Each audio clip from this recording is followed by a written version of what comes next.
Hey, what is up, everybody? Welcome to Tarot Thursday here on our Mystic Road Trip. I hope you checked out Monday's edition all about glyphs. It was pretty cool. And if you are just joining me, know that I have the rest of the tarot prior to this all up as well. So check them out to get caught up so you can be at the same place we are in our decks. This is Tarot Thursday, and I am Kim, in case I didn't say that before. I am your host. I am a tarot reader, astrologer, life coach, meditation guide, all around spiritual, mystical, magical, woo-woo person. And welcome. If that sounds cool to you, you found a great place to be. You can either listen to me on Spotify, or you can listen to me and watch me if you want to see this mug on YouTube. Woo! All right. Like I said, this is Tarot Thursday, and this is where I take one card every week, and we deep dive into some of the meanings and how to read it, and a couple other things I think could potentially help you and me make my practice a little bit, our practice a little bit more well-rounded. So, we have worked our way almost all the way through the major arcana, which means soon we're going to be going into the minor arcana, and we're going to do it suit by suit, just so you know. I think we have two more major arcana, and then we jump into, we're going to do the suit of swords first. And so, yeah, sorry, my cat just made a noise, and it was a noise that meant pet me, so I had to pet her. And so yeah, so we have this week and 2 more weeks of major arcana, and then we jump into the swords. And so that's going to be interesting. I've learned a lot, and I've been doing tarot since I was 12 years old. So I've learned a lot about it. And so yeah, that's what's going on. This week we are covering the sun. Which I wish there was more sun. I'm tired of winter. I am ready for the spring to come. Oh my Lord. I live in the country of Georgia, and it is now currently, let me look at my my weather, and I will tell you it is currently, let's update. -2. I think that's in Celsius though. So like 27, something like that. 27 degrees Fahrenheit. And there is no sun because it was raining and snowing and all kinds of good stuff. So I am eagerly wanting the sun. Plus, look at me. I am pasty white. I need to get some sun. Ooh, Lord. So let's talk about the sun, right? We're going to talk about the sun. Ooh. All right. So let's go. So let's talk about, sorry, I'm getting my notes all alignment, guys. Just remember, I'm old and I can't remember all this stuff. I pretty much know it, but I do add a lot of stuff. I do a lot of research so that I can add stuff to it. All right, so when the sun card comes out, it is basically the universe saying, surprise, surprise, surprise. There's balloons, there's cake, there's work, there's a surprise party. It is a symbol of joy and success and a sense of fulfillment. It's about you stepped into your true light. You're finding happiness. You deserve, and just basically basking in it, right? Just basking of it. If you've been stuck, when you pull this card, it's a breakthrough, right? It's your time now. You have the chance. The sun is basically a symbol of clarity. And I also say sometimes a victory. For me, the card sometimes also kind of denotes like this happiness, being happy, but almost like in a childlike way. The traditional card has a child on the horse, right? Like, or an image of similar nature. And so it always strikes me as like that joy that, you know, when kids get up on Christmas morning and there's all the gifts, it's like that joy, but like consistent. You know, it can shine a light on everything that was hidden in the shadows too. New opportunity, an unexpected victory, just everything is starting to click, right? The sun is basically saying, hey, it's time. You can bask in your glory. It's all right. It's about seeing everything crystal clear. There's no more confusion. There's no more fog. It's really, everything is attainable now. And it's also about vitality too, right? Feeling good emotionally. You have energy. You're healthy. You're ready to really take on the world. The sun wants you to shine, and in every sense of the word, mentally, physically, emotionally, all of it. So the card is like saying good job. You can now kind of enjoy everything, right? So let's talk about the symbology. So here's what I will say, guys. Once again, I do this PSA every time. When I'm talking about symbology, I am talking about the traditional image. I know that there's 50,000 types of tarot cards out there that have different imagery, and that's fine. But for our purposes, especially since I'm assuming that there's a lot of new tarot readers out there listening to this, we're going to stick with the more traditional pattern, right? So we got this big bold sun up in the sky, right? There's sun here. We're taking it on. So the sun is not just shining, it's blazing, right? Making everything around it glow. And yeah, it's basically, it's kind of like after all the hard work, all the challenges, all the days that you felt like shit was never going to end, the light was here and it's waiting for you. So you, like, it's amazing. There is a little kid on a horse, and you know, it's kind of about freedom, right? That child is so carefree. The arms are raised up in joy.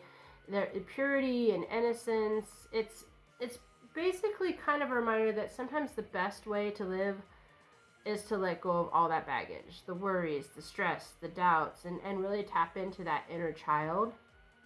Who really, that inner child still believes the world is full of possibilities, and that's beautiful. And that's what we're talking about, right? The Sun card is saying life can be full of that kind of joy all the time, if you let yourself be free from the weight of the world, which is hard because, you know, as adults, there's a lot of weight on the world.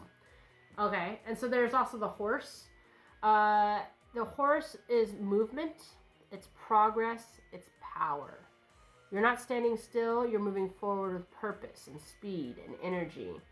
It's a charge ahead kind of thing, and you're going to do it with confidence. So the horse is kind of all of those things. So when the sun card comes up, it's about success, it's about feeling good on the inside, it's external achievements, it's about feeling like you've made it in your heart, and you're ready to share everything with the world, right? So let's talk about numerology, which once again I'm still getting into, but it's pretty interesting. So the Sun card is 19, and 19 is basically 1 in numerology, because you add 1 plus 9 and that becomes 10, and you have to date 1 plus 0 equals 1, right? So leadership, individuality, new beginnings. It's a take charge energy, right? You're stepping into a new phase of your life, one where you're in control, and you're calling the shots. So you know what you want, you're not afraid to go after it. New possibilities, all of that. There is the 9 too, so technically it boils down to 1, but you can break them up. So you actually have the 9 as well, which is about completion and enlightenment and wisdom.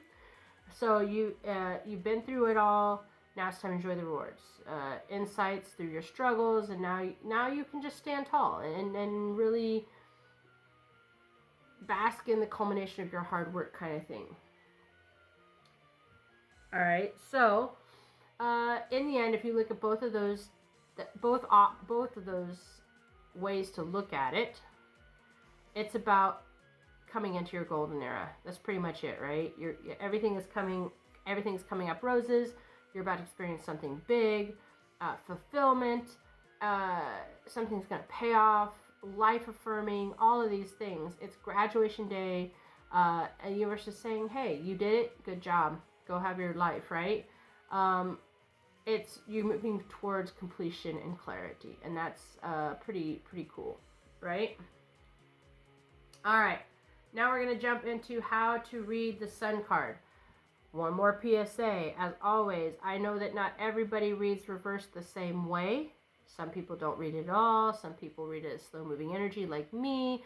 Others read it in the reverse. However it is, when we're talking about it here, I'm talking about it in the traditional way of reading it, which is typically meaning that everything is in the reversed. So good, bad, right? Kind of idea. Not, I won't say bad. That's probably a poor choice of words. Negative or challenging position. So upright, it's like I said, everything's going your way, you're shining, the people around you are loving you, it's full of life. The card is basically saying the good times have arrived, right? Confidence, success, and living your best life. Upright. Now reversed is not a reason to panic. It just doesn't mean that you're doomed of a life of endless pain or whatever. It just means maybe you're feeling a little off, right? Maybe you're not seeing things as clearly, or you've been in the dark about something for too long. It could be a sign that you need to find some light in your life again. It could basically mean time to stop hiding in the shadows and let your brilliance shine through. So it's not a bad thing even in the reverse. Sorry guys, my ear itches. All right. So now we're going to roll into the element, sign, and planet. Then we'll do a little bit about all that, and then how you can use in mindfulness. All right, so let's talk. So the sun makes sense that it's attached to the element of fire, right? So energy, passion, just going for it, spark of life, making things happen. The fire energy of the sun working, it's magic. So when you get this card, it's like you have pure fire, right? Now, once again, let's talk. If it's a fire element, it's probably going to be attached to a fire sign, right? So in this case, it's the Leo. And this sun is pretty much takes on Leo energy really well.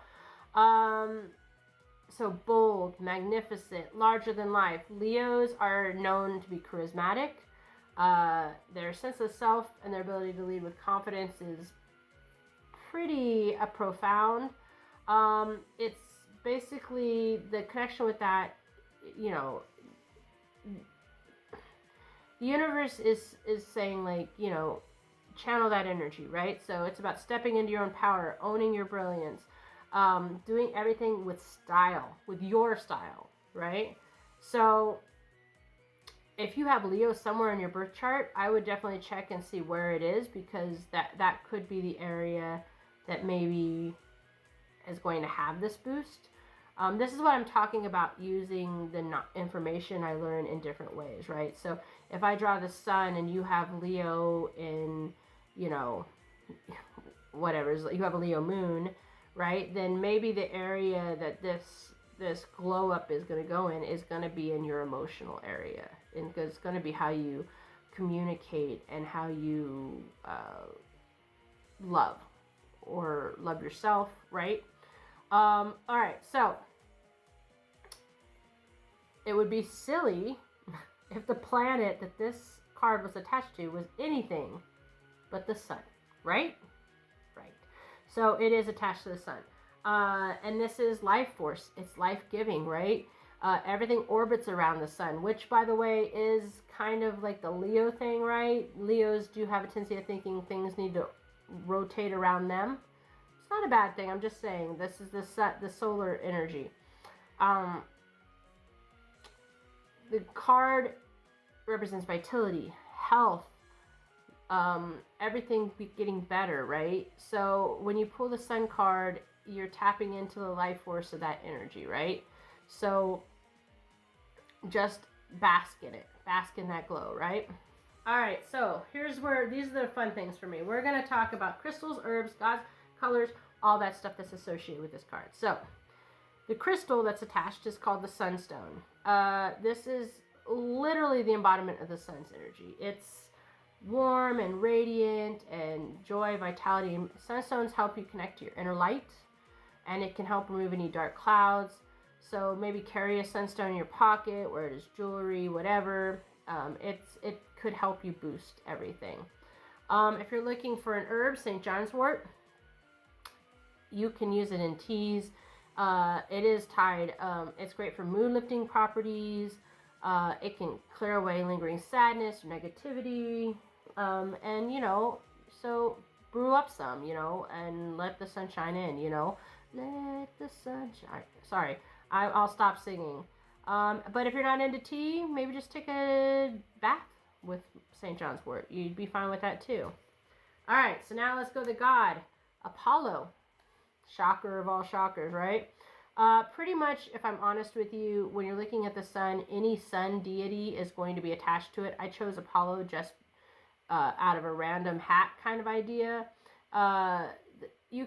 Apollo has got fire and energy, but he's vitality, health, and inspiration as well. Because remember, he's not just the sun god. He also about creativity, confidence, clarity. He's also, I think he's literature. I'm not sure 100 on that. There's some sort of creative aspect that goes with him. And he is a good confidence. So it's all about that. And last but not least, color. Surprise, surprise. It's gold. It's radiant, it's opulent, it's abundant, but it also talks about success and wealth and feeling like you hit the jackpot, right? So try to wear gold jewelry, maybe have gold accents in your house, or you can just visualize gold, warm air. If you're not like into that kind of like material stuff, just in visualizing the golden glow, that can be helpful too. Either way it goes, all these aspects are saying that you're worthy of success and joy and good fortune, and it's there for you. So, how can you use it in daily mindfulness? Now, if you pull this card, you start your day with affirmation, right? I'm confident, successful, I'm shining bright like the sun, right? That's a great way to do it. You can meditate on the energies of this card, right? I'm a big meditator. And, if all else fails, you can use any of the things like the sunstone, the tea, any of those things that align itself with the card. That is a way to use it as a mindfulness practice, right? Journal on it, journal about how, how you're going to be confident today, how you're going to be successful, how you're going to encompass the energy, or journal about how you have, right? All these things are potential ways to use it in mindfulness. And that's the Sun card, guys. It's pretty simple, pretty laid back. It's a beautiful card to have. I hope that everything we talked about today in Tarot Thursday helps you guys build out a more full practice. And I hope you got something from it. As always, guys, you can always reach out to me if you have any questions, concerns, you just want to chit chat. My social media is in the description box. If you want to support the podcast financially, there's ways to do that there as well. And if not financially, if you would just rate, review, share, follow, do all that kind of good stuff, that would be amazing. There's also a link to the Medium publication where you get a lot more information on subjects I cover as well as extra. And then there's also a link to my other podcast, Where All the Ladies At, where I talk about women in history. So I think it's important, and if you're into it and you dig that kind of thing, check it out. Until next time, guys, stay safe and stay blessed.